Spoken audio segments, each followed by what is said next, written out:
Hello everyone. इस video में हम देखने वाले हैं कोड फोर्सेस राउंड 748 डिवीजन 3 का problem number C, that is save more mice. अब ये एक इस तरह का क्वेश्चन है कि अगर आप इसमें अलग अलग टेस्ट केस लेके मैन्युअली सॉल्व करके मे बी प्रूव करने गए या जनरलाइज करने गए तो आपका बहुत टाइम वेस्ट हो सकता है। मे बी आप फ्रस्ट्रेट भी हो जाओ और उसका इफेक्ट आपके फर्दर क्वेश्चंस पर भी पड़ेगा। इस वीडियो में मैं आपको इस क्वेश्चन को अप्रोच करने का एक बहुत ही सिंपल तरीका बताऊंगा और कैसे सोचते हैं, इसको अप्रोच कैसे करेंगे और बहुत ही आसानी से हम उस अप्रोच को प्रूव भी कर लेंगे। Before moving on, make sure you like this video and also subscribe to the channel for more such amazing videos. So let us start by understanding the question. C. Save more mice. There is one cat, k mice and one hole on the coordinate line. The cat is located at point 0, the hole is located at point n. All the mice are located between the cat and the hole. The ith mouse is located at point xi, where xi is between 0 and n. At each point many mice can be located. पहले paragraph में क्या बोला गया है कि एक cat है और के माइस है एक स्ट्रेट लाइन पर, ठीक है, ओके।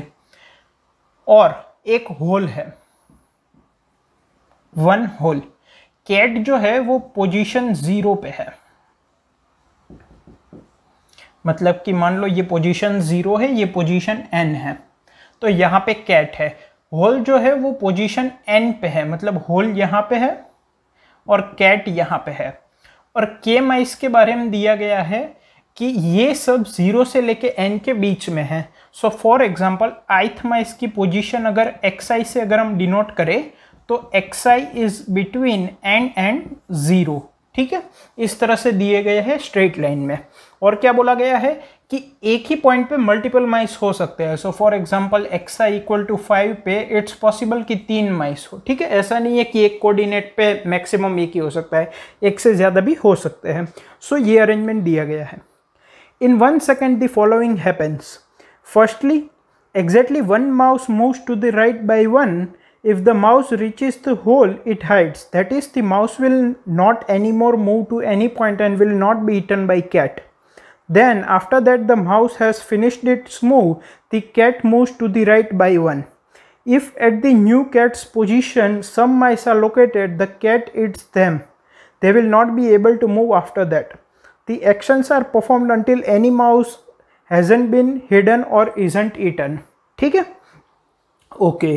तो क्या बोला गया है कि ये पोजीशंस दी गई है। अब हर एक सेकंड पे, हर एक पॉइंट ऑफ टाइम पे, हर एक यूनिट टाइम में पहले तो माउस, कोई भी एक माउस, देखो क्या बोला गया है, exactly 1 mouse moves to the right by 1. So कोई भी माउस, जितने भी के माइस है उसमें से कोई भी एक माउस एक स्टेप राइट हैंड साइड पे लेगा, ठीक है। उसके बाद कैट जो है,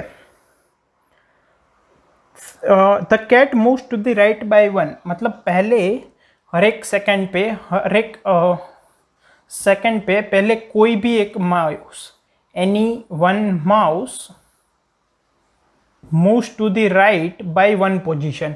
इसके बाद क्या होता है, cat moves to the right by 1 position, ठीक है। अब कैट जिस पोजीशन पे पहुंचेगी इस स्टेप के बाद, अगर उस पोजीशन पे कितने भी माइस है तो वो कैट खा जाएगी और उनको हम फर्दर कंसिडर नहीं करेंगे।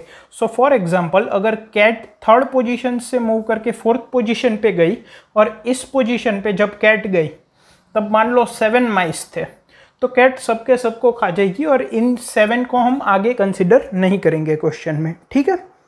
और ये कब तक रिपीट होता रहेगा, अंटिल सबके सब माइस होल में नहीं चले जाते या तो कैट उन्हें खा नहीं जाती। यहाँ पे होल में जाने की कंडीशन क्या है, जैसे ही कोई माउस एक स्टेप राइट लेता है, ठीक है।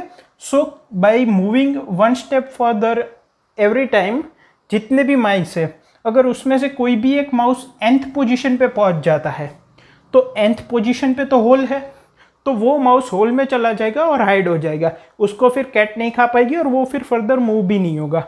तो माउस मूव होता रहेगा, वो अगर nth पोजीशन पे पहुंच जाता है और कैट उसको उससे पहले नहीं खा लेती तो वो होल में जाके हाइड हो जाएगा और कैट राइट हैंड साइड पे हर एक स्टेप में मूव करेगी बाय 1 यूनिट और उस पोजीशन पे अगर कितने भी माइस है तो वो कैट खा जाएगी।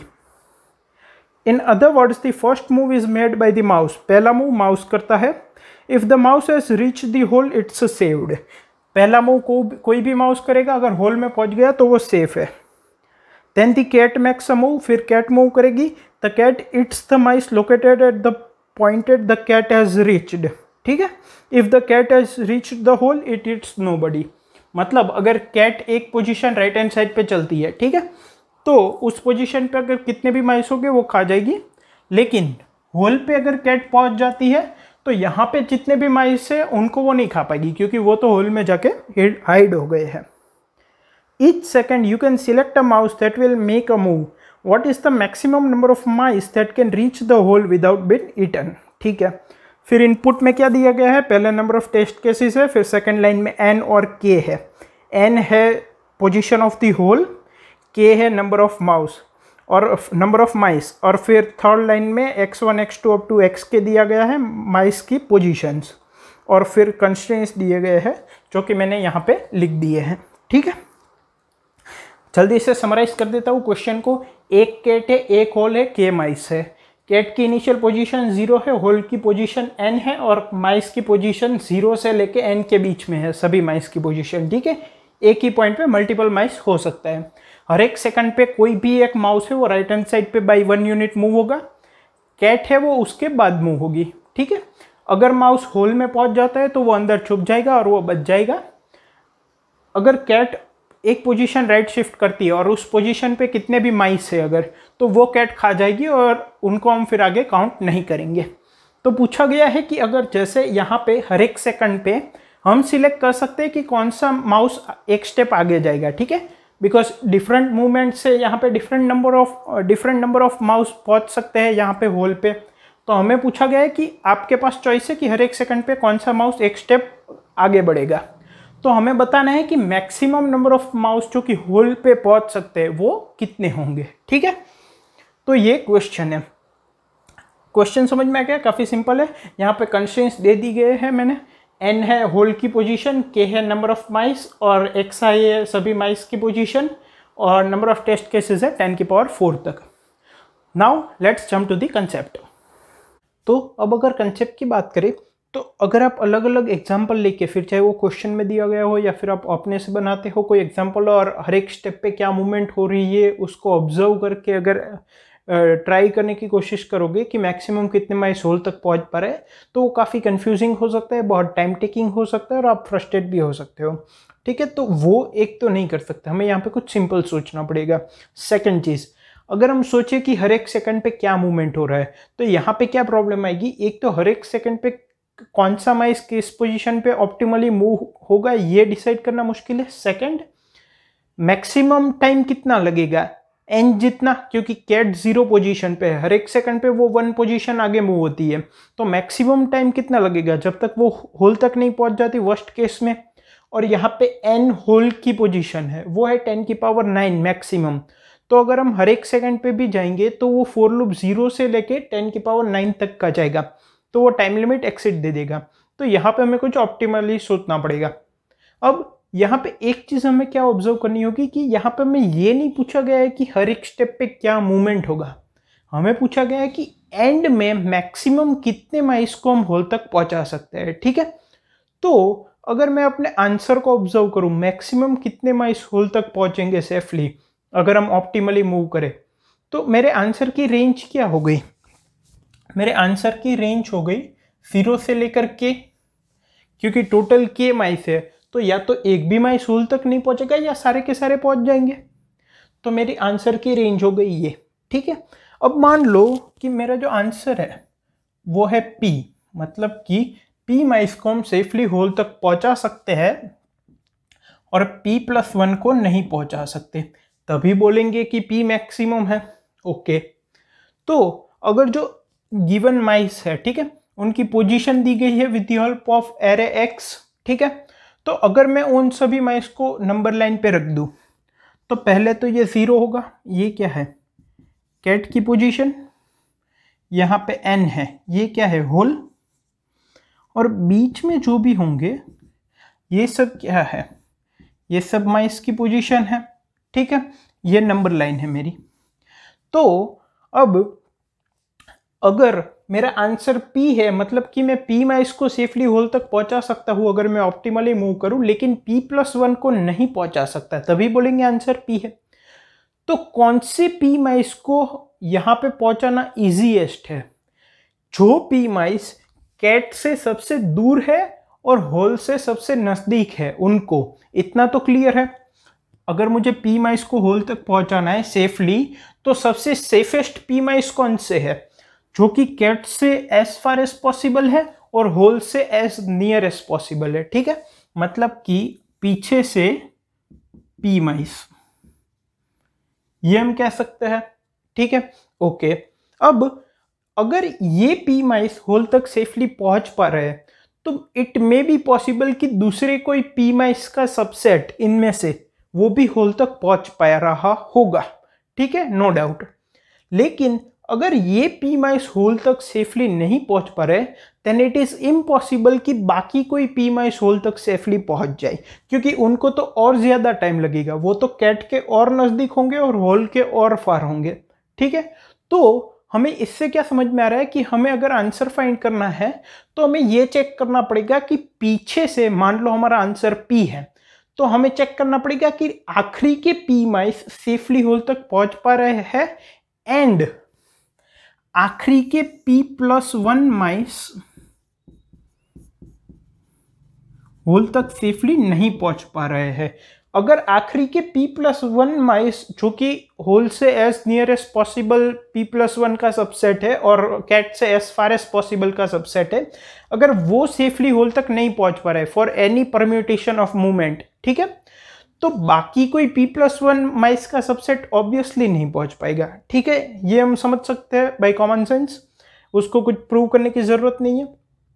ओके, तो इसका मतलब हमें अगर ऐसा कुछ करे कि हमारा आंसर की रेंज है 0 से K, ठीक है, तो K मेरा 4 × 10⁵ तक जा रहा है मैक्सिमम। इसका मतलब एक फोर लूप में हम चेक कर सकते हैं। ओके, तो हम क्या कर सकते हैं, हम K = 0 या तो फिर 1 से लेकर पीछे से स्टार्ट करके हम मूव करते जाएंगे। ठीक है, और हर एक बार एक एक माइस को ऐड करते जाएंगे। जैसे ही हम ऐसे एक पोजीशन पे आएंगे जहां पे P माइस तो होल तक पहुंच पा रहे हैं आखिरी के, लेकिन P+1 नहीं पहुंच पा रहे, तो वही P हमारा आंसर हो जाएगा। तो पीछे से एक माइस जो कि होल के एज क्लोजेस्ट पॉसिबल है, पीछे से एक माइस, फिर पीछे से 2 माइस, फिर पीछे से 3 माइस, जब तक कि हम होल तक उनको सेफली पहुंचा पा रहे हैं, हम पीछे से नंबर ऑफ माइस इंक्रीज करते जाएंगे 1 2 3 4 5। मान लो P माइस को सेफली पहुंच पा रहे हैं होल तक। अब जैसे ही P+1 को नहीं पहुंचा पाएंगे, इसका मतलब उसके आगे भी किसी को नहीं पहुंचा पाएंगे। और अगर ये P+1 माइस सेफली होल तक नहीं पहुंच रहे, तो बाकी कोई subset of P+1 mice obviously यहां तक हम नहीं पहुंचा पाएंगे। तो हमारा आंसर हो जाएगा P माइस का। अब हम चेक कैसे करेंगे कि P माइस होल तक सेफली पहुंच पा रहे हैं कि नहीं, ये देखते हैं।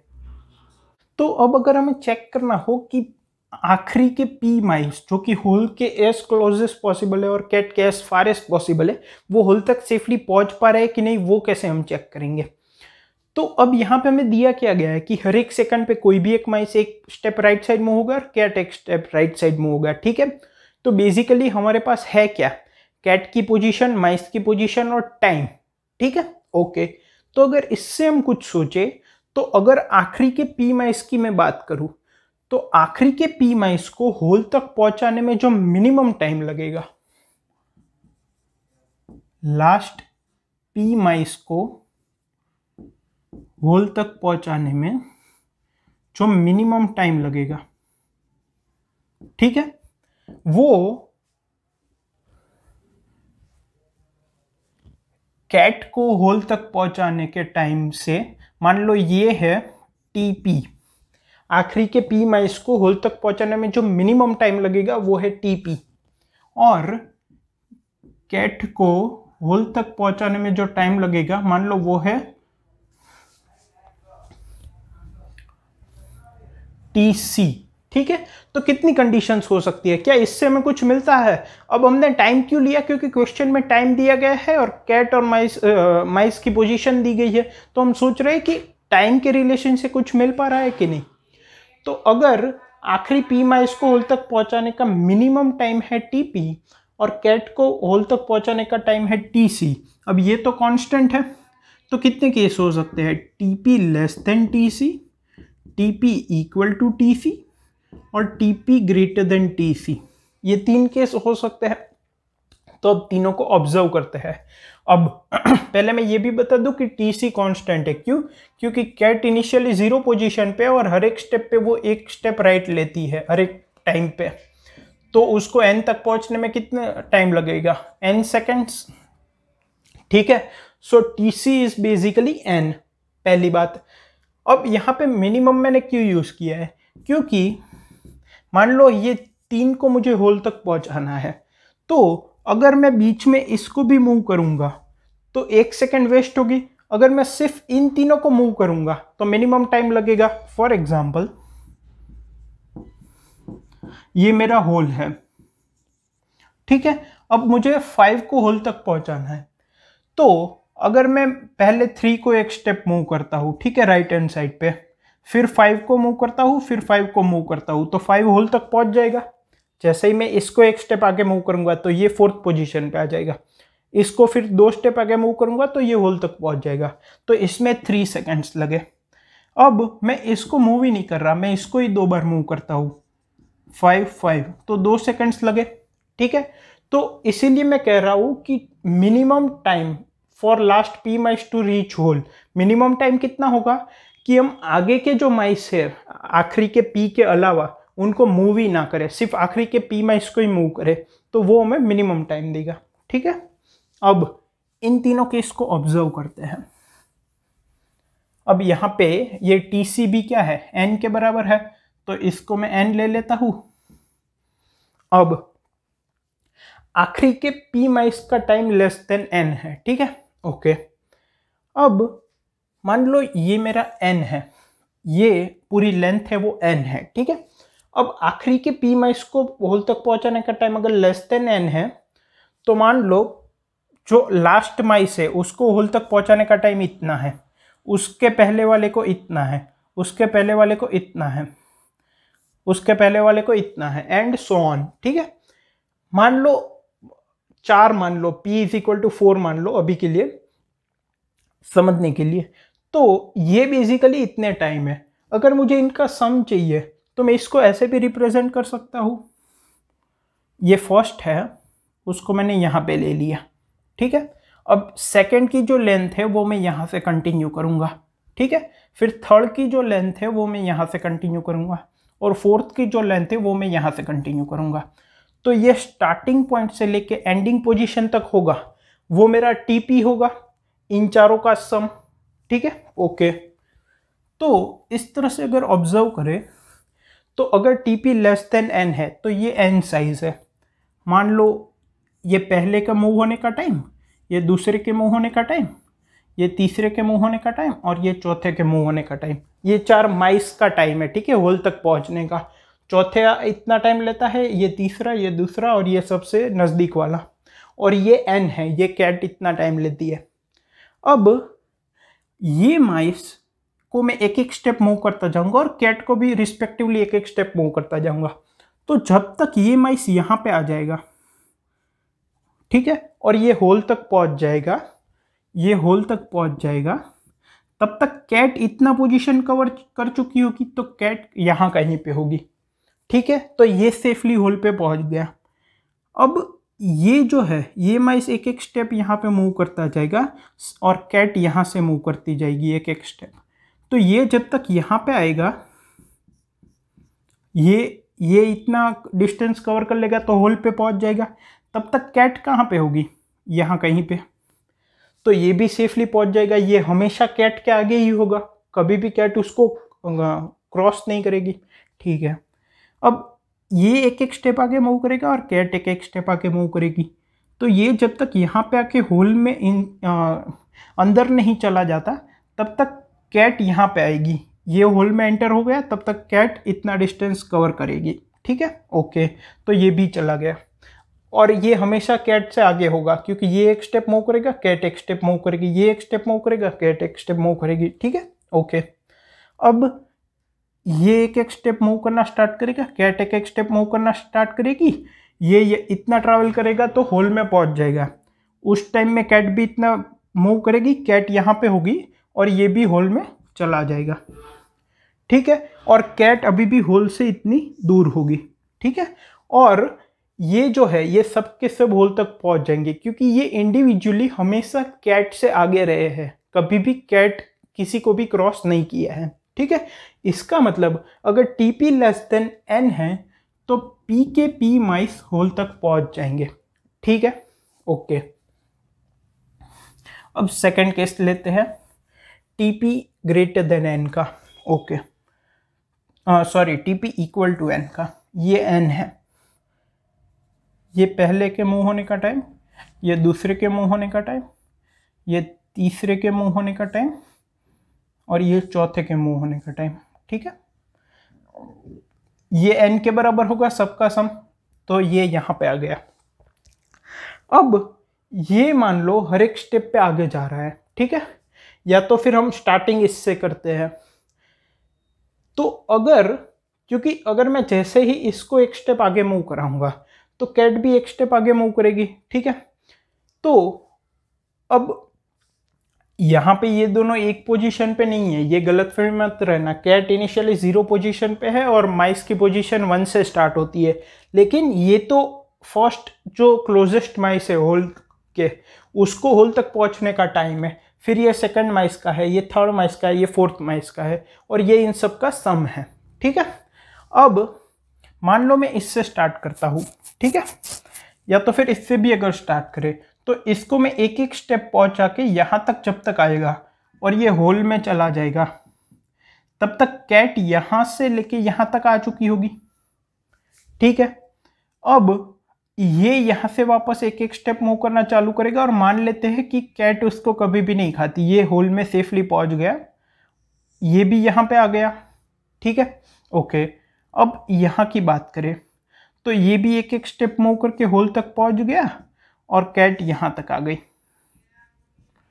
अब ये इसको भी इतना डिस्टेंस ट्रैवल करना है, इसको भी इतना डिस्टेंस ट्रैवल करना है। इसका मतलब इस पॉइंट पे ये जो माइस है उसकी पोजीशन और इसकी पोजीशन सेम होगी, ठीक है। इसका मतलब कैट इस माइस को खा जाएगा, तो कम से कम एक माइस खा जाएगा।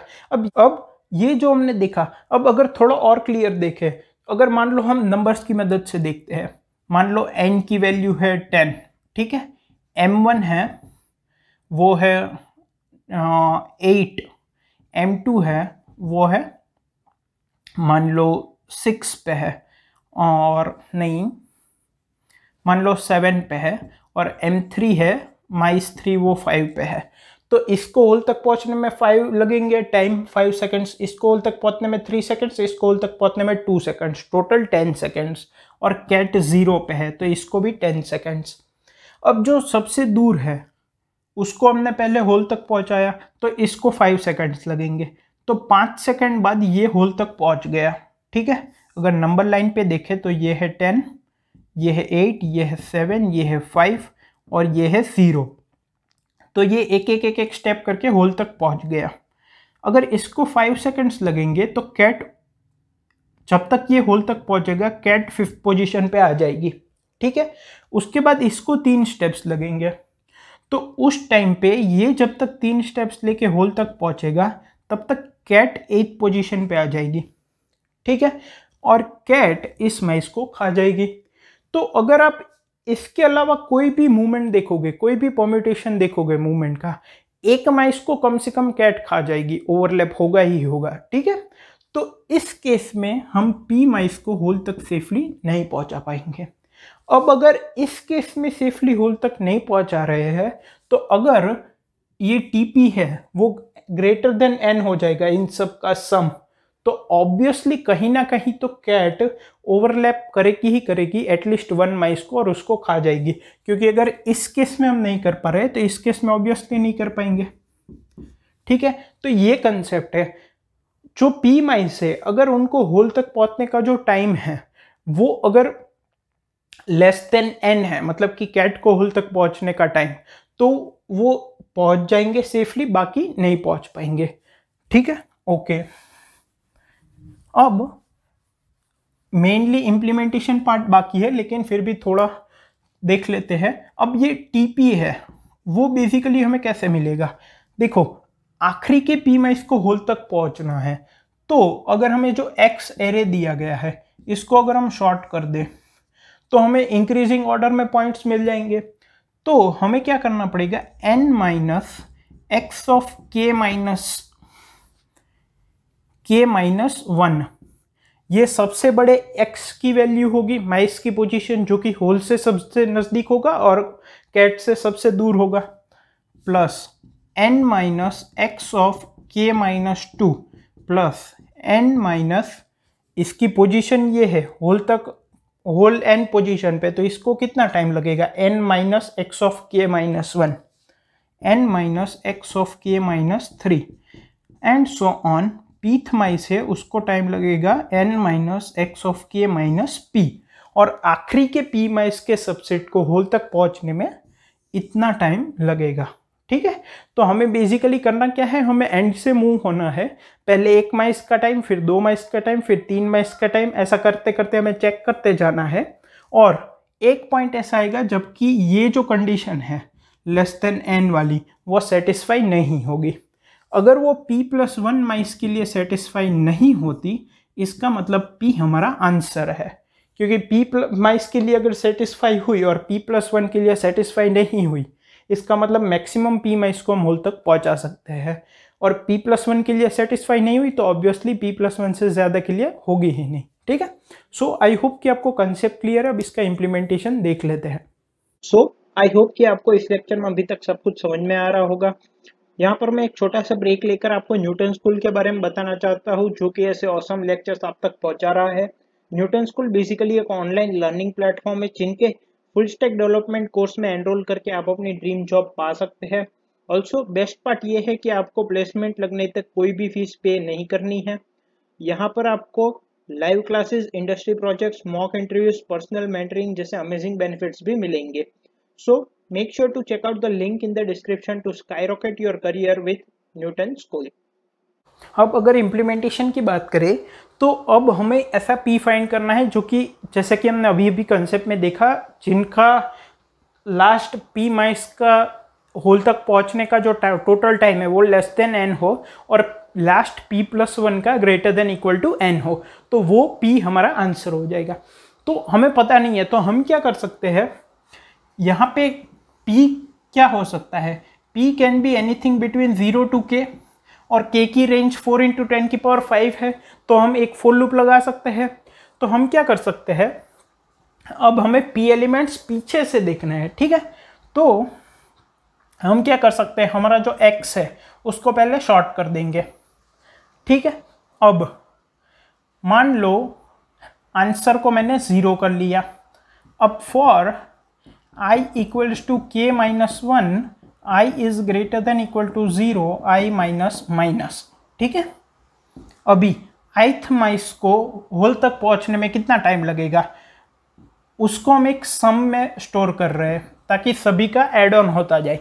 सम को मैंने इनिशियली 0 लिया है, तो sum equals to sum plus n minus X of I को पहुंचने में इतना टाइम लगेगा और सम में उससे पहले की वैल्यूज स्टोर्ड होगी, तो आई माउस को पहुंचने के लिए, मतलब आई से लेके k-1 सभी को पहुंचने के लिए इतना टाइम लगेगा। If sum is less than n, then answer plus plus ith mouse को भी काउंट कर लो, एल्स अगर greater than equal to n है तो अब तो और सम बढ़ने वाला है, तो अब कुछ काउंट करके फ़ायदा नहीं, तो अब हम क्या कर देंगे, ब्रेक कर देंगे, और यहाँ पे हम जैसे ही आएंगे हमें हमारा आंसर मिल गया होगा।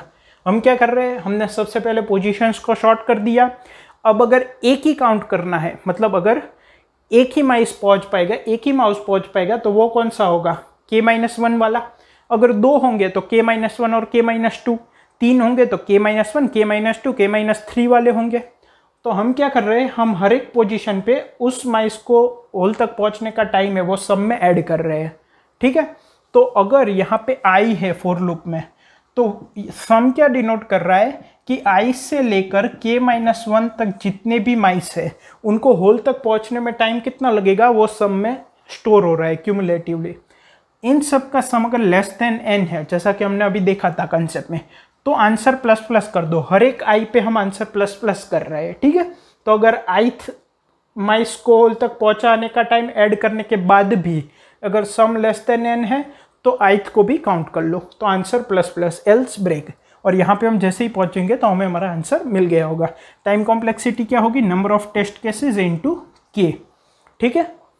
तो यहाँ पे आगे आई थिंक एक लाइन भी दी गई है कि sum of all the case will not exceed so and so. तो वो जो क्वेश्चन में दिया गया है तो वो आपकी टाइम लिमिट एक्सीड नहीं होगा, एक ही फॉर लूप लग रहा है।